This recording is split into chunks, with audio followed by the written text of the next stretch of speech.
My name is Kirigia, and I am a journalist with Africa Uncensored. A couple of months ago, something happened that changed my perspective on life in ways that I'm honestly still processing. Within a span of 2 weeks, I lost 2 people to suicide. They were not strangers. These were people I had known my entire life. It was shocking, sad, but there was one thing. Their death was not random. It all started from somewhere. Mental health. Depression, to be specific.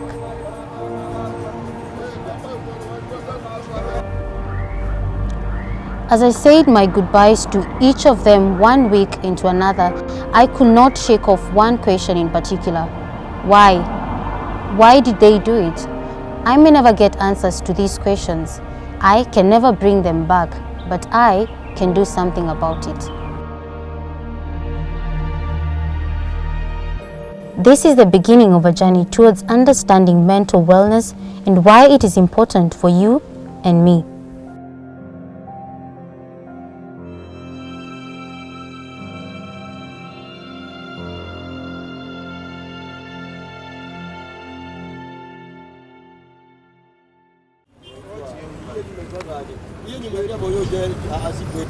Mental health is a sensitive topic, but just how much do people know about it? Hiyo gonjwa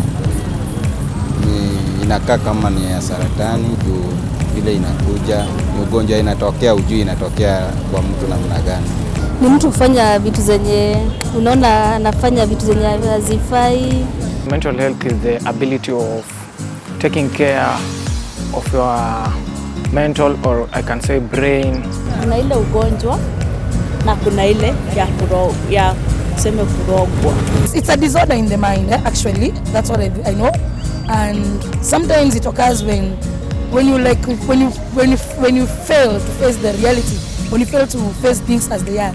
Ngana matamshi ama vituko ama vitendo ndio utatambua mtu akili yake si normal. It's a disorder that affects people in their daily lives and maybe in their relationships. Yeah, it's the behavior, the way someone does his things, the way he acts.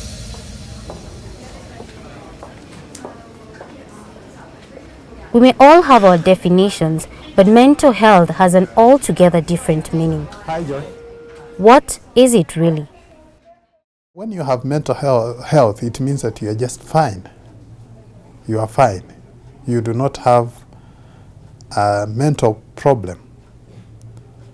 But when you have a mental illness, then you actually have a sickness.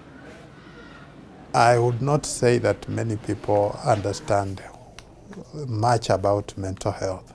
Previously, it was seen exclusively as being something like witchcraft, being bewitched, or it was seen as a spiritual problem, exclusively a spiritual problem. It was also seen as a curse. Like when you have mental illness, you must have done something bad. Maybe you killed someone or your parents killed someone, and now the curse has come on you. But for now, about 200 years, mental illness has been recognized as an illness like any other illness. And as we speak now, the advancements, the recent advancements in mental health research has shown that we are getting to a point where it can be actually demonstrated, like we demonstrate malaria. When you have malaria, you go to the lab and your blood is looked at and the malaria parasites is there. Testing for mental health in a lab may sound strange, but what often goes unnoticed because you can't immediately see a mental health problem is just how many of us may need this service. Almost all of us have some degree of mental problem. The degree is now what determines whether one is at the level where they need intervention or not. Talking with Dr. Ian made me realize two things. The mental health is all about wellness rather than illness, and the fact that someone is not exactly experiencing a mental health condition does not necessarily mean their health is flourishing. In the next part of this journey, we find out the manifestations and triggers of mental disorders.